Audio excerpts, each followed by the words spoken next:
Yeah, we're talking about the Salience Network. This one you can knock off pretty quickly. The parts we've already talked about, and I'll link to them at the bottom of the video. You have your anterior cingulate cortex, which, as we've discussed, is conflict management. Yep. And you have your insula. I think it's posterior insula for people who want to go a little neurotic. And remember, your insula is the point of integration for all your interoceptive function, and that means all your homeostasis stuff. Your breathing, your heart rate. Is it too hot? Am I upset? Is my leg hurting? Do I need to run? So the Salience Network is basically those two parts working together. They call it the Salience Network. All right, so I want you to, Manny, I don't want to make sure, I don't even want to assume, I want you to tell everybody what the word salience means.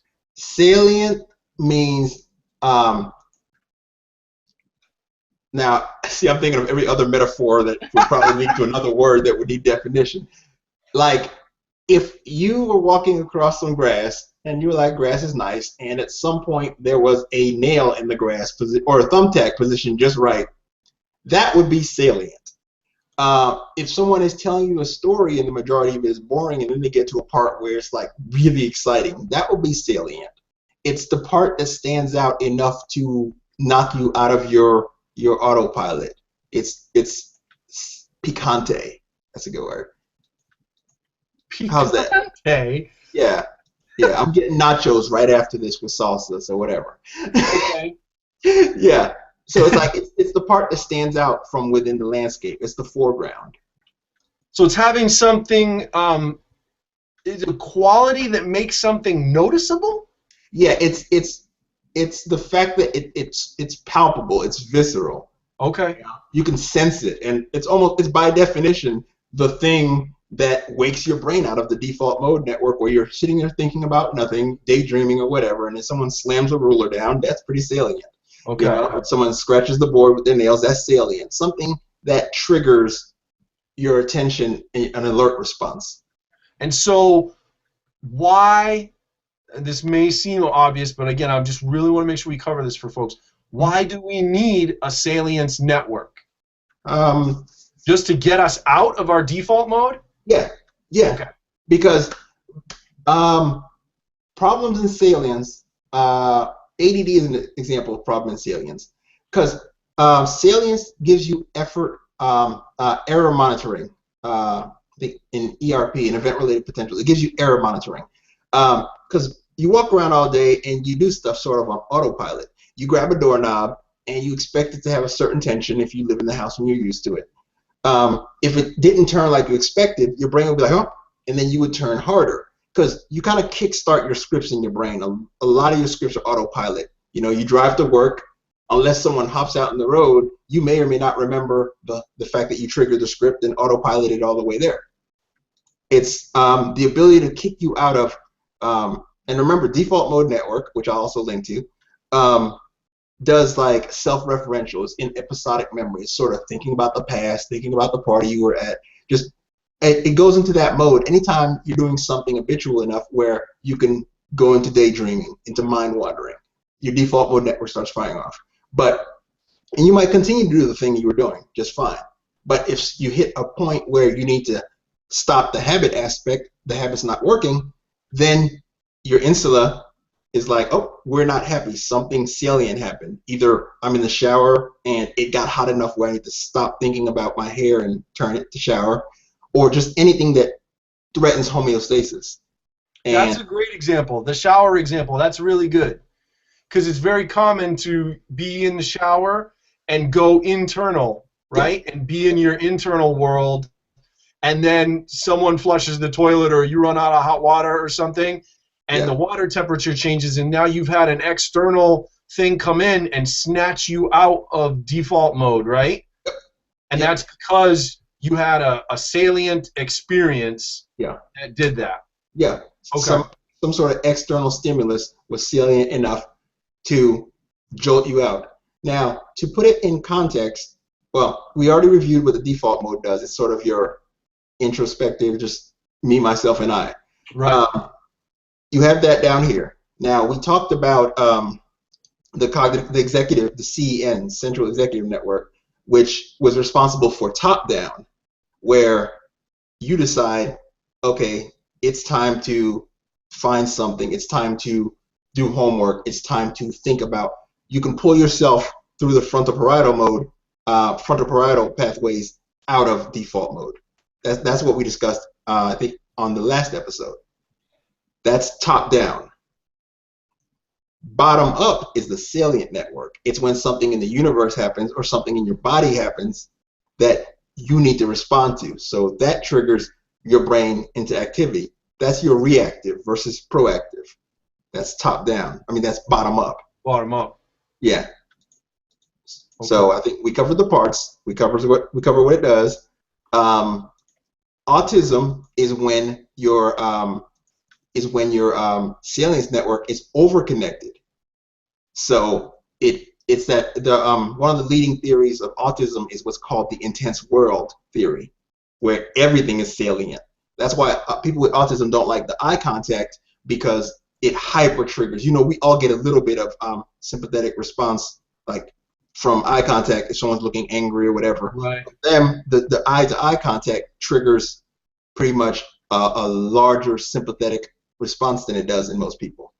Okay. And like the whole social aspect is tuned up a good bit with them. And like I said, at the other end, you have when you have decrease, you have stuff like ADD. Poor interoception, I think, just to use that part of the salience, is associated with substance abuse, alcoholism, just various addictions, because you're not getting that feedback from your body.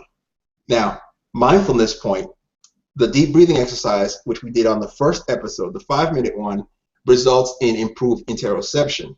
So when you're doing that deep breathing, the 5 minutes of deep breathing, as we recommended, if you didn't, go back and do it.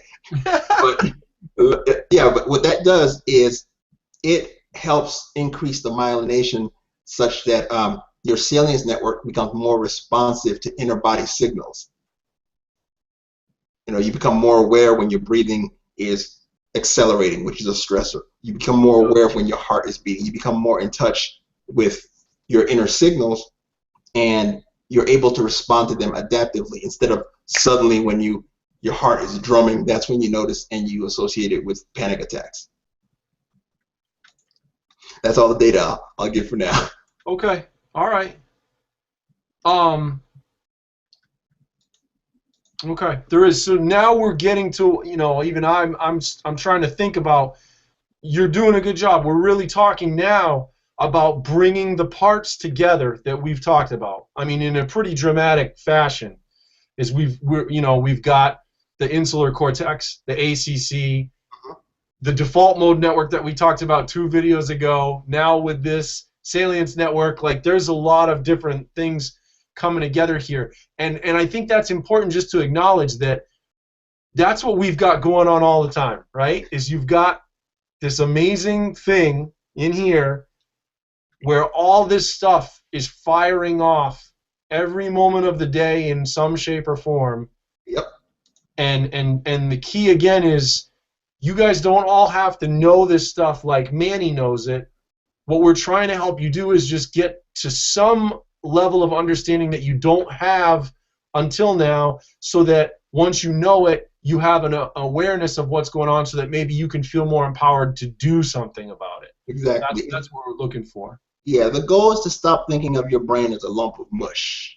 Okay, there's lots of features and stuff going on in there, and the same way as when you realize that your arm is able to bend, bicep, tricep, forearm, fingers, the way your brain works is, if you tell it there are pieces in there and they are separate pieces, it empowers you to say to yourself, okay, I'm not paying enough attention to my internal signals. Let me work on that.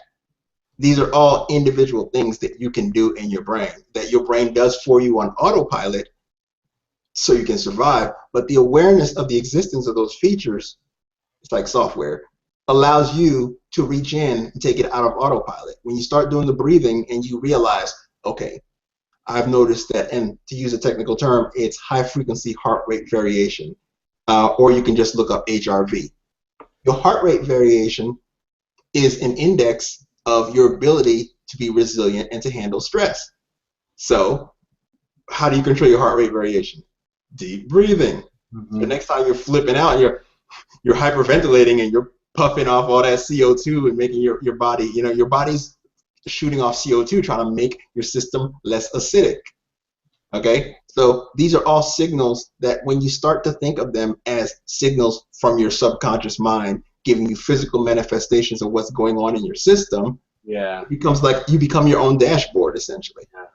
Manny, again, in the interest of trying to give our viewers some practical things they might identify with, can you give me a few examples, not of people with distinct challenges like autism, but for lack of a better, you and I both always hate to use the word normal or average, but for the more mainstream folks who have some kind of challenge with how their Salience network is functioning, how would that show up in their daily lives?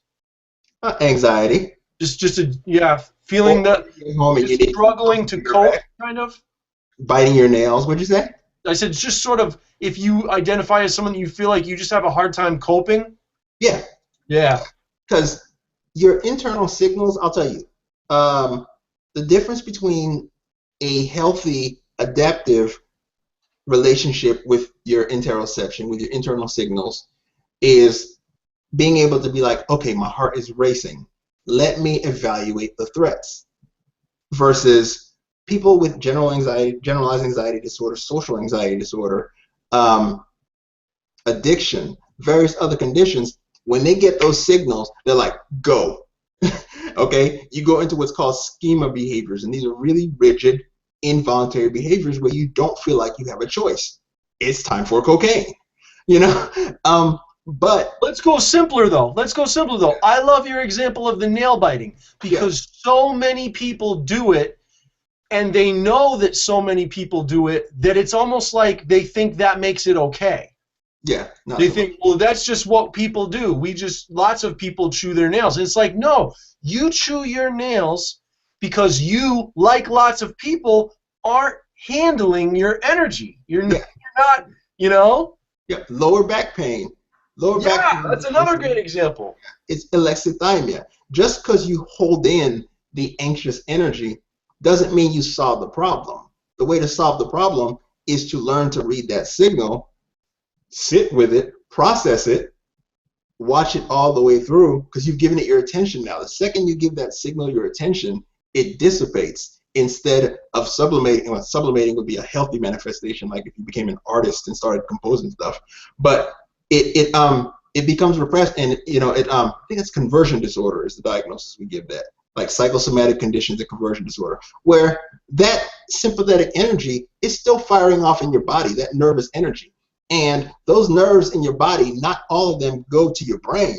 Some of those nerves go to your lower back, and you start sending out those signals, you're going to get back problems. Some of it goes to your GI. You're going to get gut. Yeah, exactly. There's a gut-brain axis, which might be a later episode. There's a heart-brain axis.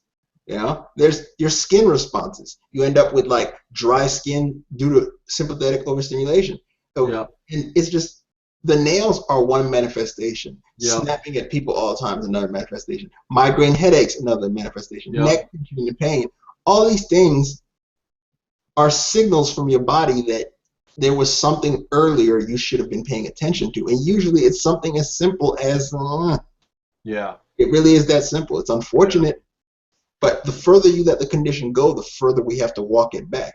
Right. And when you take a medication for it, like an Ativan, Xanax, alcohol, painkillers, you're not shutting off the signal. You're still getting the other conditions. You'll end up with the stress eating. You'll end up with the obesity. You'll end up with the cancer. You're still wearing out your telomerases, which are the little tips of your... I was like, oh, no, you didn't. You don't just slide that in. The mechanism of aging is, I believe it's the telomeres.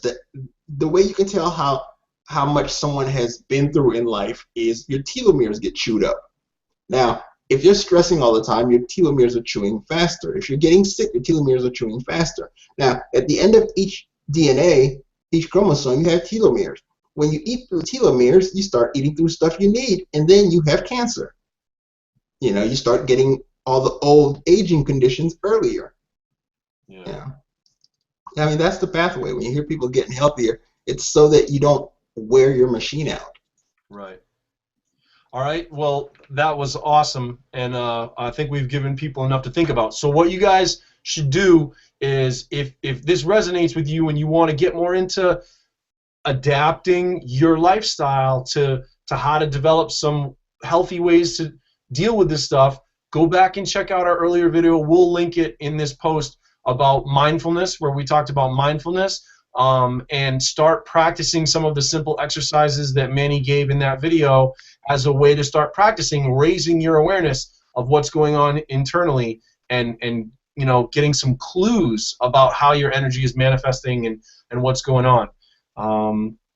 I think we covered it well. You cool? I'm good.